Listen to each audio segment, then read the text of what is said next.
감사합니다. 우리 같이 보실 말씀은 누가복음 4장 21절에서 30절. 누가복음 4장 21절에서 30절, 21절, 30절 두 절 읽고 말씀 전하겠습니다. 21절, 30절 제가 읽겠습니다. 이에 예수께서 그들에게 말씀하시되 이 글이 오늘 너희 귀에 응하였느니라 하시니 30절입니다. 예수께서 그들 가운데로 지나서 가시니라. 아멘. 우리 읽은 대로 지난주에 이 글이 오늘 너희 귀에 응하였느니라 라는 말씀을 통해서 주님을 통해서 은혜의 해가 왔다는 것을 알게 되었습니다. 은혜의 해, 그러니까 여러분 희년을 생각하면 아마 금방 이해가 될 겁니다. 여러분 희년이 되면 모든 것이 다 원래로 다 회복이 됩니다. 처음으로 다 그렇게 돌아가는 것이죠.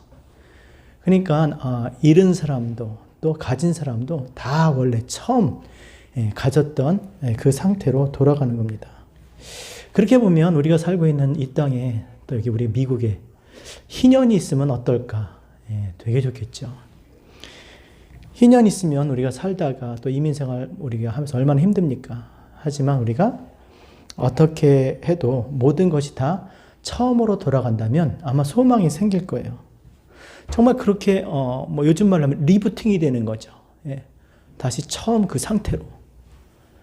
그러면 정말 그런 것들이 실현된다고 그러면 그런 나라는 정말 복된 나라고 또 그 사람은 복된 사람일 겁니다. 이사야 61장 8절에서 9절에 말한 것처럼 정말 여호와께 복을 받은 자입니다. 제가 읽어드릴게요.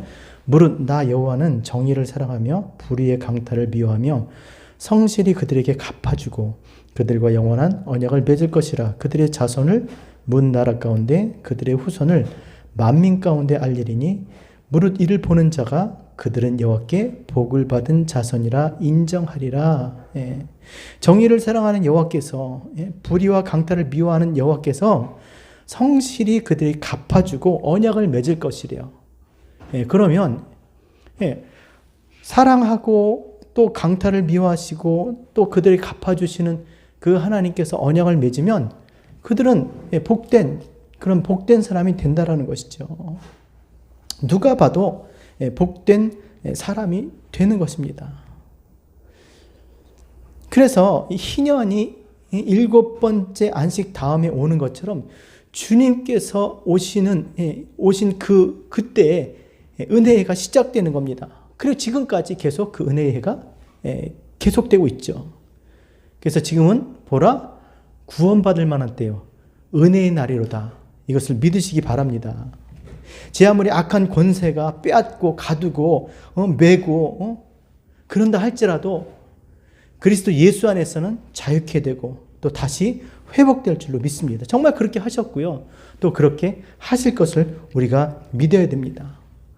그러니 이 희년을 이 은혜의 해를 기다리는 사람이 누구겠어요? 빼앗겼던 자들, 가난한 자들이 기다리지 않겠습니까? 오늘 본문의 나사렛 사람들도요, 그 은혜에 대한 소식을 들고 굉장히 기뻐했을 겁니다. 정말 그리스도께서 오셔서 계속 희년이 된다고 생각을 해보세요. 모든 것들이 회복되고, 다시금 원래 제자리로 그렇게 돌아간다고 그러면 너무나 기뻐했겠죠. 그런데 그들이 곧 의심하기 시작합니다. 22절입니다. 22절. 왜 그렇게 했을까요? 22절. 그들이 다 그를 증언하고 그의 입으로 오는 바 은혜로운 말을 놀랍게 여겨 이르되 뭐라 그랬어요? 이 사람이 요셉의 아들이 아니냐. 들은 건 좋아요. 정말 듣고 보니까 너무나 좋습니다. 그런데 가만히 보니까 그가 요셉의 아들인 거예요. 이 사람이 요셉의 아들이 아니냐. 아니 주께서 이제까지 그리스도의 되심을 이사야 그를 통해서 천명하시고 또 많은 능력과 권세로 그리스도이심을 입증을 하셨음에도 불구하고 그들은 그래봐야 요셉의 아들이 아니냐라고 그래봐야 우리랑 뭐 다를 게 뭐가 있냐 뭐 이런 식으로 믿지 않았던 것이죠. 여러분, 그렇다면 자기들이 그렇게 뭐 요셉의 아들이 아니냐, 그렇게 자기들끼리 알고 그러면 정말 그렇게 되는 것입니까? 여러분, 주님이 원래 누구세요? 요셉의 아들입니까? 아니에요.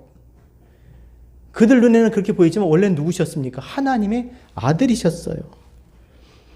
그가 하나님의 아들이시면서 이 땅에 우리와 같은 육신을 입으시고 이 땅에 오신 것은 바로 악한 권세에 눌리고 매이고 어둠의 이 죄의 종로를 하는 우리를 구원해 주시기 위해서 그리스도이셔야만 하기 때문에 지금 이렇게 요셉의 아들로 육신을 입고 그들 가운데 나타나신 것이죠. 정말 우리가 성경을 제대로 안다면, 그리스도를 제대로 안다면 우리는 분명히 이런 주님의 말씀과 성경을 통해서 예수가 하나님의 아들이신 것, 우리의 그리스도이신 것을 믿어야 될 겁니다. 믿을 수밖에 없는 거죠. 근데 요셉의 아들이라는 거예요. 왜? 우리가 어렸을 때부터 다 봤거든요. 자기들끼리 믿지 않는 이런 것 그럴 수 있어요. 그렇죠. 사람인지라 어렸을 때부터 다 보고 자란 것도 아는데, 근데 문제는 하나님의 말씀을 통해서 증거된 하나님의 말씀조차, 하나님 말씀까지 그것을 무시한 것이 더 문제라는 겁니다. 그리스도께서 당신의 입으로 내가 그리스도야 그렇게 얘기하신 것이 아니에요. 사람들이 이사야의 책을 주셔서 그 이사야의 책 중에서 펴서 한 것을 찾아 읽으심으로 이사야를 통해서 주신 하나님의 말씀으로 당신이 그리스도이신 것을 지금 나타내 주셨는데 그 말을 무시한 거예요. 하나님의 말씀을 무시한 겁니다. 여러분, 하나님의 말씀을, 이 기록된 하나님의 말씀, 이 성경을 하나님의 말씀으로 들으셔야 되는 줄로 믿습니다. 왜냐하면 이 성경이 너무나 중요한 거예요. 디모데후서 3장 16절, 모든 성경은 하나님의 감동으로 된 것으로 교훈과 책망과 바르게 함과 의로 교육하기에 유익하니 이는 하나님의 사람으로 온전하게 하며, 하나님의 사람으로 온전하게 되려면 어떻게 돼?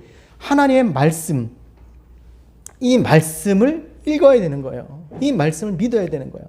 또 모든 선한 일을 행할 능력을 갖추게 하려 함이라. 그러니까 성경을 읽으면요, 온전한 하나님의 사람이 되고요, 선을 행할 수 있는 그런 하나님의 사람이 되는 거예요. 그 전 디모데후서 3장 15절 무엇을 전제하고 있습니까? 또 어려서부터 성경을 알아나니 성경은 능히 너로 하여금 그리스도 예수 안에 있는 믿음으로 말미암아 구원에 이르게 하는 지혜가 있느니라. 우리로 하여금 구원에 이르도록 믿게 하는 것이 뭐예요? 성경이라는 거예요. 하나님의 말씀이라는 거예요. 이 말씀을 통해서 구원을 받고 이 말씀을 통해서 온전한 하나님의 사람이 되고 이 말씀을 통해서 선한 일을 행할 능력을 갖추게 되는데, 어떻게 우리가 이 하나님의 말씀을, 이 성경을 우리가 쉽게 등한히 사람의 말로 아무렇지도 않게 듣고 그냥 우습게 생각할 수 있겠냐는 거예요. 요한복음 5장 39절, 너희가 성경에서 영생을 얻은 줄 생각하고, 성경에서 영생을 얻는다, 그걸 그렇게 알고 성경을 연구하거니와 곧 이 성경은 나에 대하여 증거하는 것이로다 라고 그랬습니다. 예수 그리스도에 대한 이야기입니다. 말씀인 거죠.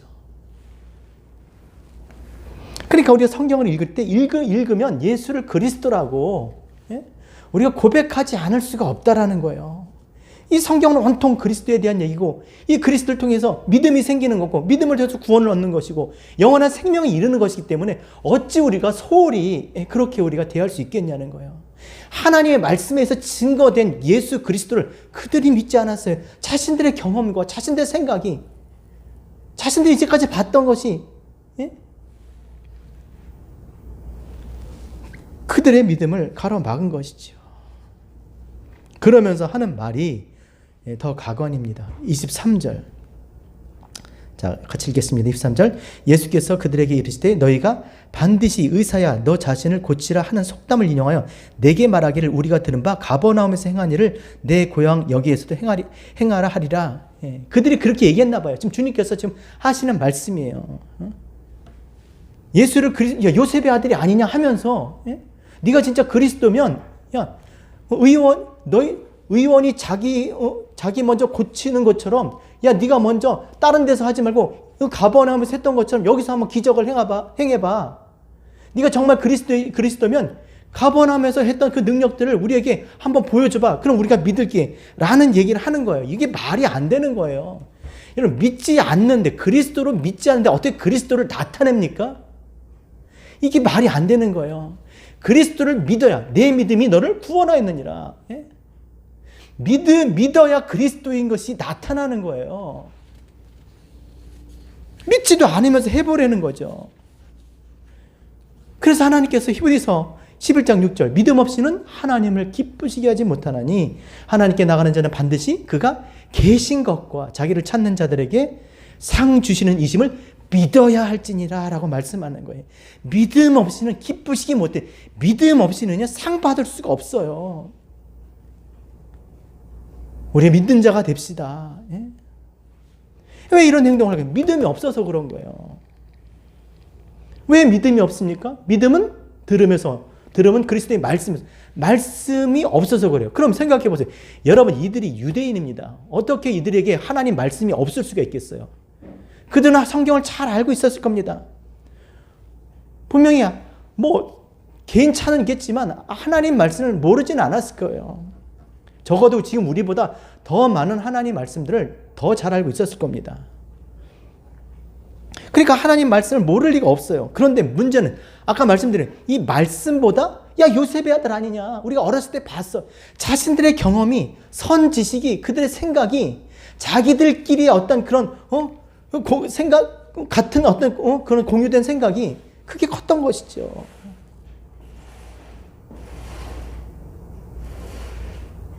그러니까 믿음 있기 위해서는요, 정말 믿음으로 살기 위해서는 하나님의 말씀이 앞서야 되는 거예요. 그 어떤 것보다 하나님 말씀이 가장 우선적이어야 되는 것이죠. 그래야 믿음으로 살 수 있는 거예요. 말씀도 있는데 결국 다 자기 생각, 자기 경험, 예? 어떤 사고 방식, 예? 그런 틀, 습관, 이런 것들이 결국 이렇게 믿음을 막아서는 거예요. 믿지 못하게 하는 것이죠.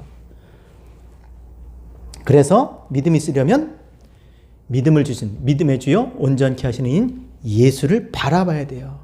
말씀이 우리 가운데 오시고 말씀이 우리 가운데 육신을 입고 오신 누구예요? 예수를 바라봐야 돼요. 그 예수 우리가 보니 독생자 영광이요 은혜와 진리가 충만하더라. 말씀이 우리 가운데 오시니까 어떻게 은혜와 진리가 말씀이 내 안에 오셔야 이 완악하고 완고한 이 딱딱하고 고집스러운 이 마음이 어떻게 해요? 부드럽게 된다는 거예요. 여러분, 예? 땅이요 딱딱하잖아요. 그럼 아무리 물을 줘 물이 땅에 스며들지가 않고 그냥 흘러가 버려요. 말씀이 오셔서 이 살아있는 이 말씀, 그렇죠? 하나님 말씀은 살아 운동력이 있어 좌우에 날선 것보다 예리하 내 혼과 관절과 골수를 찔러 쪼개기까지 하며 그 속에 그 만물을 다 드러내시는 그 하나님의 살아서 움직이는 그 말씀이 내 속에 있는 단단한 것들을 다 찔러 쪼개고 부숴서 은혜스러운 부드러운 그런 마음으로 말씀이 심겨진 마음, 믿음의 사람 되게 하는 줄로 믿습니다. 잊지 말아야 돼요. 가버나움에서 했던 것을 그럼 하면 그들이 믿을까요? 그렇지 않습니다. 여러분, 우리가 너무나 잘 알죠. 광야에서 모세를 통해서 하나님께서 베푸신 그 기적들을 본 그 이스라엘 백성들이요, 결국엔 다 하나님을 원망하고 모세를 원망하고 대적하고 그러다 다 죽었어요. 믿음은 그런 기적이나 이적이나 그런 곳에서 오는 게 아니라 믿음은 어디서 오요? 믿음은 들음은 그리스도의 말씀에서 하나님의 말씀을 들음으로 말미암아 믿음이 생기는 줄 믿습니다. 하나님 말씀 읽어야 돼요. 하나님 말씀을 읽어야 됩니다. 주께서 기록된 이사야기를 하나님께서 하신 이사야기를 통해서 하신 그 말씀을 찾아서 펴서 읽어 주셨는데도 안 믿은 거예요. 말씀을 마음에 두고 살아야 믿음으로 사는데, 참 하나님 백성으로 사는데, 혈통으로나 육정으로는 하나님 백성인데 믿음이 없는 거예요. 믿음이. 교회는 다니는데 믿음이 없는 거예요. 그래서 누가는요, 여기에서 이렇게 주님이 행하신 어떤 기적에 대해서 언급하지 않아요. 왜냐하면 그들이 믿지 않았기 때문에. 또 이 같은 본문 이 마가는요, 어떻게 말씀했냐면요, 마가복음 6장 5절에 거기서는 아무 권능도 행하실 수 없어 다만 소수의 병자에게 안수하여 고치실 뿐이라 라고 말씀했어요. 아무 권능도 행하실 수가 없대요. 믿지 않는 자들에게 나타내지 않으신 거예요. 여러분, 믿음으로 삽시다. 하나님 말씀 읽으며 삽시다. 기도하며 살자. 이게 다 연결되어 있는 거예요. 믿음으로 살고자 하는 자는 말씀, 믿음의 주요 온전케 하신 이 예수 그리스도 말씀을 볼 수밖에 없어요. 그 말씀이 들어오니까 우리 가운데 어떤 새로운 어떤 소원과 또 갈등도 생기고, 말씀, 빛이 비추니까, 뭔가 그 행할 바를 알게 되는 것이고, 마음의 소원을 따라서 그리고 할 말이 생기는 거예요. 하나님의 뜻을 하니까 무엇을 구해야 될지 알게 되는 것이죠. 그러니까 기도로 이어질 수밖에 없는 것이죠. 그래서 주님께서 24절 이렇게 말씀하셨습니다. 24절 제가 읽어드릴게요. 또 이르시되 내가 진실로 너에게 이르노니 선지자가 고향에서는 환영을 받은 자가 없느니라. 갑자기 선지자 얘기를 하신 거예요. 할 수밖에 없는 거죠. 여러분, 왜 선지자 얘기를 하셨습니까? 하나님이 선지자를 왜 보내십니까? 아모스 3장 7절 주 여호와께서는 자기의 비밀을 그 종 선지자들에게 보이지 아니하시고는 결코 행하심이 없으리라, 이렇게 말씀합니다. 이게 무슨 말이냐면 하나님은 결코 이렇게 숨어서 일하지 않는다는 거예요. 하나님의 뜻을 가지고 어떤 일을 행하시는 데 있어서 선지자들에게 미리 말씀해 주세요. 다시 말해서 하나님의 백성들에게 알리시는 거예요. 당신이 어떤 일을 하시기 전에 먼저 알게 하시고 그리고 행하심으로 말미암아 하나님이 행하신 것을 알게 하는 거예요. 왜 그렇습니까? 오직 여호와 외에는 구원자가, 전능하신 여호와 외에는 없다라는 거예요. 그러니까 우리가 그분의 말씀을 들어야 사는 줄 알게 하시기 위해서 하나님은 선지자들을 통해서 미리 말씀하시고 그 다음에 행하세요. 자, 그러면 그 선지자들이 고향에서는 환영을 받았죠. 왜냐하면 얼마나 귀해요. 하나님의 뜻을 먼저 전해주는데 그게 고향 사람인 거야.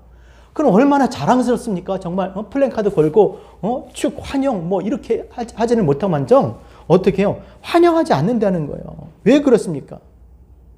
한마디로 그들이 마음이 부패해서 그렇죠. 폐역해서 하나님 말씀대로 살고 싶지 않은 거예요.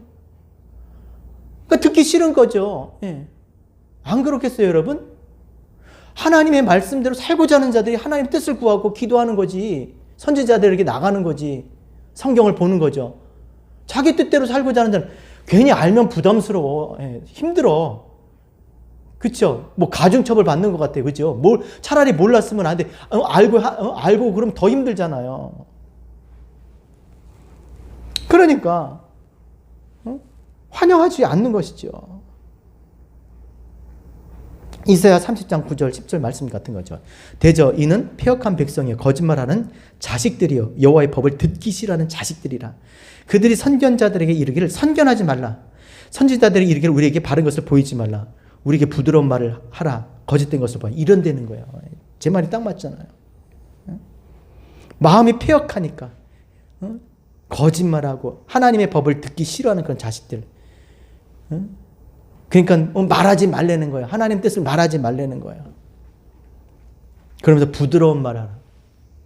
하나님의 뜻을, 그러니까 그 복음을 듣고 자신들이 그렇게 폐역한 백성일지라도 하나님이 선지자를 통해서 복음, 그들이 살 길을 알려주시면 그를 듣고 하나님 앞에 나가야 하는데 오히려 듣기 싫어하고 자기들이 원하는 것을 선지자들이 해주도록 자신들이 요구를 얘기하는 거예요. 선지자들한테. 아니, 하나님이 선지자들에게 요구하는 거지 자기들이 선지자들한테 요구를 해요. 오늘날 이 땅의 교회도 마찬가지예요. 너무나 바라는 게 많아요. 듣고자 하고 따르고자 하는 게 아니라 시키고 말하려고 하고 목사를 통해서 자기들이 목회하고 싶은 사람들이 많아요. 그럼 자기들이 신학교 가고 자기들이 목회해야죠. 들으려고 하지 않아요. 물론 목사님들이 다 잘하는 건 아니지만 그래도 기본적인 어떤 관계가 그렇게 너무 쉽게 깨진 거죠. 그래서 자신들이 바라는 것들을 선지자한테 얘기하고, 야, 너 이렇게 구해봐. 뭐 이런 거죠. 하나님한테 이거 해달라 그래. 아니면 그렇게 말하지 말고 좋게 얘기해봐. 우리한테 잘 될 거라고 얘기해. 다 천국 가고 다 부자 되고 건강하고 그냥 축복해 줘. 뭐 그런 얘기를 듣고 싶어 하는 거죠. 그렇게 못하면 죽여버리잖아요. 그래서 이어서 25절, 27절에 엘리야와 엘리사 이야기를 꺼내신 겁니다. 25절부터 27절 제가 같이 읽겠습니다. 내가 참으로 너에게 이르노니 엘리야 시대에 하늘이 3년 6개월간 닫혀 온 땅에 큰 흉년을 들었을 때에 이스라엘에 많은 과부가 있었을 때 엘리야가 그중 한 사람에게 보내심을 받지 않고 오직 시돈 땅에 있는 사렙다 과부에게 뿐이었으며 또 선지자 엘리사 때에 이스라엘에 많은 나병 환자가 있었을 때 그중에 한 사람도 깨끗함을 얻지 못하고 오직 수리아 사람 나만 뿐이었느니라 라고 지금 이 이야기를 하고 있습니다. 근데 여러분 이 이야기가 그들이 들었을 때 좋은 이야기일까요? 아니에요. 그들이 좋아하는 엘리야와 엘리사가 지금 누구한테 간 거예요? 이방인들한테 간 거잖아요. 남에게 간 거잖아요. 자신들이 받아야 될 그 하나님의 은혜가 어디로 갔어요? 다른 나라에, 다른 이방 사람에게 간 거예요. 이스라엘에 많은 과부가 있었지만 시돈 땅, 사렙다 과부, 수리아 사람 나만에게 갔으니까 그들이 열이 받죠. 왜 이렇게 엘리야가 가서 여러분 얼마나 많은 기적들과 하나님의 능력을 나타냅니까? 아방으로 인해서 저들이 우상 숭배했던 이스라엘의 마음을 돌이키기 위해서 정말 생명을 걸고 정말 하나님의 어떤 선지자보다 더 엄청난 많은 능력을 가지고 그들 앞에서 하나님의 그 살아계심을 나타냈어요. 능력 가운데 기적으로. 근데 그랬음에도 불구하고 이스라엘이 여러분 아방이 마음을 돌렸습니까? 안 돌렸어요. 아무리 그래도 그들이 하나님 앞에 마음을 돌이키지 않았습니다. 돌이키기는커녕 이스라엘 백성들로부터 왕을 대적했기 때문에 존경받지도 못했고요. 심지어 왕비가 죽이려고까지 했잖아요. 도망갑니다. 엘리야가. 그리고 나서 간 데가 어디예요? 엘리야와 엘리사 간 데가 어디예요? 사렙다가 뭐 수리아 사람 나아만이에요. 여러분 왜 하필 여기서 사렙다 과부와 나아만이 나올까요? 사렙다 과부, 가난한 자를 대표하는 것이 가난한 과부, 자기 스스로 살 수는 없고 이방인 누가 없습니까? 누가 진짜 여러분 누가 가난한 사람이에요? 하나님 없는 게 가난해. 만물의 제1근원 하나님. 사렙다 과부에게 하나님이 있으면 그럼 부자가 됐겠죠. 다 가지고 세상 거 다 누려도 하나님 없으면 가난한 거예요. 그런 면에서 이 세상 사람은 다 헐벗고 가난한 사람들인 거죠. 나하만 보세요. 장군입니다. 대장이에요. 많은 군대 병력을 가지고 있습니다. 힘이 있습니다. 근데 뭐예요? 나병 환자예요. 나병 환자. 나병이 뭡니까? 저주받은 거죠. 저주. 죄로 말미암아 저주받아. 죄의 삭은 사망. 벗어날 길이 없어요. 매인 거죠. 압제되고 포로된 겁니다. 죽을 수밖에 없는 인생. 그렇게 따지면 다 우리가 이 땅에 하나님 없는 사람들은 다 이렇게 그리스도 예수 안에 있지 않으면 다 이렇게 저주받아 죽을 수밖에 없는 그런 인생들인 거죠. 그러니까 그들이 정말 하나님의 백성들이 하나님의 놀라운 권능과 하나님의 그 은혜로 그들이 하나님의 말씀을 듣고 하나님께로 돌아서야 되는데 그들이 그렇게 하지 않았던 것이죠. 그러니까 어디로 왔어요? 가난한 자, 포로된 자, 억눌린 자, 갇힌 자. 갔더니 여러분 과부 엘리야가 뭐라고 그런지 알아요? 과부가 엘리야에게 뭐라고 그런지 알아요? 그가 하나님의 자비를 받았을 때 엘리야에게 열왕기상 17장 24절 내가 이제야 당신은 하나님의 사람이요 당신의 입에 있는 여호와의 말씀이 진실한 줄 아노라 라고 얘기했어요. 여러분 사렙다 과부 좀 어려운 거 좀 도와줬더니 지금 이와 같이 하나님의 사람이요 당신의 말씀이 여호와의 말씀인 줄 이제 진짜인지 알겠습니다. 이렇게 했다는 거예요. 엄청난 엘리야의 능력을 경험한 이스라엘 백성들은 돌아서지 않았어요. 하나님께 나오지 인정하지 않았단 말이에요. 근데 이 사렙다 과부는 그 입으로 그렇게 하나님의 사람이라고, 하나님의 말씀이라고 그렇게 했다라는 것이죠. 나아만 어떻습니까? 나아만은. 열왕기 5장 15절. 그와 모든 그의 수하들은 하나님의 사람이 엘리사에게 돌아가 엘리사 앞에 서서 내가 이제 이스라엘 외에는 온 천하에 신이 없는 줄을 아나이다. 하나님만이 참신이라고 그들이 엎드려 하나님 앞에 찬양한 거예요. 마땅히 정말 하나님의 은혜를 받고 하나님의 그 능력과 하나님의 그 놀라운 어떤 일들을 경험한 하나님의 백성들이 이렇게 해야 됨에도 불구하고 그들이 그렇게 하지 않았어요.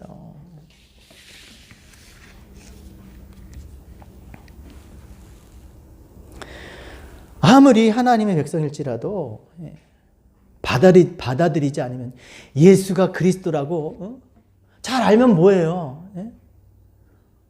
잘 알면 뭐하냐고요. 정말 내 마음에 그것을 인정하고 그 앞에 꿇어 그리스도로 우리가 정말 그렇게 경배하지 않으면, 그렇게 우리가 섬기지 않으면 우리는 정말 주님의 그 은혜를 은혜의 그 수혜자가 될 수가 없어요. 하지만 아무리 이방일지라도 이렇게 그 주인의 상에서 떨어지는 그 부스러기 같은 그런 능력을, 그런 경험을 통해서 정말 당신이 하나님의 사람이요, 당신의 하시는 말씀이 하나님의 말씀입니다 라고 그렇게 고백한 사람은 진정한 은혜의 수혜자가 되는 줄 믿습니다. 오늘 본문을 통해서 우리 다시 한번 우리의 신앙생활을 우리가 한번 되짚어 봐야 됩니다. 정말 우리에게 무엇이 필요합니까? 얼마나 우리가 말씀을 통해서 정말 예수가 그리스도, 우리를 구원하시고 우리에게 은혜와 사랑을, 하나님의 그 놀라운 축복을 가져다 주시는 그 하나님의 은혜와 사랑을 베푸시는 그런 분이 있을 것을 우리가 아는데 정말 우리가 그 입으로 인정을 하고 좀 우리의 삶을 통해서 그렇게 그분을 경배하고 있느냐는 것이죠. 아니면 그것이 마치 당연한 것처럼, 그것이 늘 나에게 원래부터 주어진 것처럼 그렇게 생각하고 높은 마음에서 높아진 마음으로 그렇게 살고 있지는 않은지 우리가 다시 한번 이 시간 생각해 봐야 합니다. 자, 이런 얘기를 들었더니 이제 마지막에 보니까 이 나사렛 사람들이 분노합니다. 화가 난 거예요. 28절 같이 읽겠습니다. 회당에 있는 자들이 이것을 듣고 다 크게 화가 났죠. 자기들이 받을 은혜를 다 이방 사람들이, 남들이 다 받으니까. 그게 어떻게 합니까? 29절에 그래서 일어나 동네 밖으로 쫓아내요. 그 동네 건설된 산 낭떠러지까지 끌고 가서 밀쳐 죽이려고 그러는 거죠. 선지자들을 그렇게 죽이더니, 그러니까 자기 편 들어줘야, 자기한테 좋은 소리 해줘야 선지자고 그리스도인 거죠. 죽이려고 그러는데 30절 아주 중요한 그런 말씀하고 계십니다. 30절 같이 읽겠습니다. 시작. 예수께서 그들 가운데로 지나서 가시니라. 이게 무슨 상황일까? 이게 무슨 상황이겠어요? 굉장히 여유롭지 않아요, 여러분? 막 죽이려고 막 끌고 가는데 그 속을 그냥 지나가시더라는 거예요. 지금 주님께서 당신의 고향에서 그리스도로 거절을 당하셨지만 주님은 그들이 분노하고 그런 것에 대해서 개의치 않는다는 거예요. 왜냐하면 주님은 그들을 심판하러 오신 분이 아니에요. 그럴지라도 그들을 구원하시고자 이 땅에 오신 그리스도시기 때문에, 구원자시기 때문에 낙심하지 않으셨다는 거예요. 야, 내가 고향에서 이런 취급을 받는구나. 그렇게 낙심하지 않으셨다는 거예요. 또한 주님께서 정말 배반당하고 고통당하고 죽임 당해야 되는 것이 당신의 걷는 이 길인 것을 분명히 아셨기 때문에 실망하지 않으셨다는 것이죠. 다시 말해서 예수를, 그리스도를 믿는 자를 구원하시기 위해서 이제 그리스도로 자신을 이렇게 분명하게 지금 이렇게 나타내고 계시는 것입니다. 때문에 이사야 선지자는 이렇게 말씀했죠. 상한 갈대를 꺾지 아니하며 꺼져가는 등불을 끄지 아니하시고 진실로 정의를 시행할 것이며 그는 쇠하지 아니하며 낙담하지 아니하고 세상의 정의를 세우기에 이르리니 섬들이 그 교훈을 앙망하리라. 비록 지금 이러한 많은 사람들이 실망을 할 수밖에 없는 상황이지만 낙심하지 않는다는 것이죠. 그 가운데서도 홀로 유유히 하나님의 뜻을 따라 정의, 믿는 자들, 그리스도를 믿는 자들 구원하시는 그 하나님의 의를 세우기 위해서, 그런 많은 섬들이, 많은 이방이 흩어져 있는 나라와 민족들이 그것을 통해서 구원을 얻을 수 있도록 그렇게 하시겠다고 지금 말씀하고 있는 것입니다. 그렇다면 우리가 이 시점에서 잘 해야 될 것이 무엇이냐면 하나님의 말씀을 믿어야 한다는 거예요. 하나님은 이사야를 통해서 이렇게 말씀하셨습니다. 이사야 49장 6절, 내가 또 너를 이방의 빛으로 삼아 나의 구원을 베풀어 땅끝까지 이르게 하리라. 하나님은 마음을 정하셨어요. 예수 그리스도를 통해서 이방의 빛, 모든 믿는 자를 예수 그리스도를 통해서 믿음으로 말미암아 구원하시기로, 예수 그리스도를 믿는 자들이 구원을 베푸시기로 작정을 하셨어요. 그렇기 때문에 우리가 이 하나님의 말씀을 믿고, 그리고 그 하나님의 말씀을 통해서 자신을 증거하시고, 또 그 주님의 사역 속에서 하나님의 사랑과 은혜를 그렇게 나타내신 그 예수 그리스도를 우리가 정말 우리의 그리스도로, 구원자로 믿고 우리가 믿음으로 하나님께 나가야 될 줄로 믿습니다. 오직 이 땅에 예수 그리스도 밖에는요 구원이 없습니다. 예수 그리스도만이 길이고 진리고 생명이고, 예수 그리스도만이 우리 인생의 답일 수밖에 없는 거예요. 예수 그리스도만이 빛이고 소망인 것을 믿으셔야 됩니다. 이것을 믿고 정말 주님의 은혜를 정말 믿음으로 말미암아 그 은혜를 풍성히 누리는 저와 여러분 되시는, 또 우리 교회 되시는, 또 이 땅의 교회 되기를 주의 이름으로 부탁드립니다. 기도하겠습니다. 하나님 아버지 감사합니다. 예수 그리스도를 통해서 은혜의 해를 우리에게 가져다 주셔서 감사합니다. 이제 우리가 행한 것 없지만 오직 예수 그리스도를 믿음으로 말미암아 정말 우리가 주님 앞에 의를 얻어 하나님의 백성 되었사오니 오늘도 예수 그리스도만 바라보며 믿음으로 살아갈 수 있도록 축복하여 주시옵소서. 오늘도 주님을 정말 주님께서 가신 그 길을 가기 원합니다. 하나님 입에서 나는 모든 말씀으로 사는 그런 주의 제자들 되게 하여 주시옵소서. 주여, 우리로 하여금 교만하지 않게 도와주시고 우리의 마음을 낮추어 겸손하게 주의 자녀로, 주의 백성으로 살아갈 수 있도록 주여 도와주시옵소서. 성령을 부어 주시옵소서. 충만케 하여 주시옵소서. 예수님의 이름으로 기도합니다. 아멘.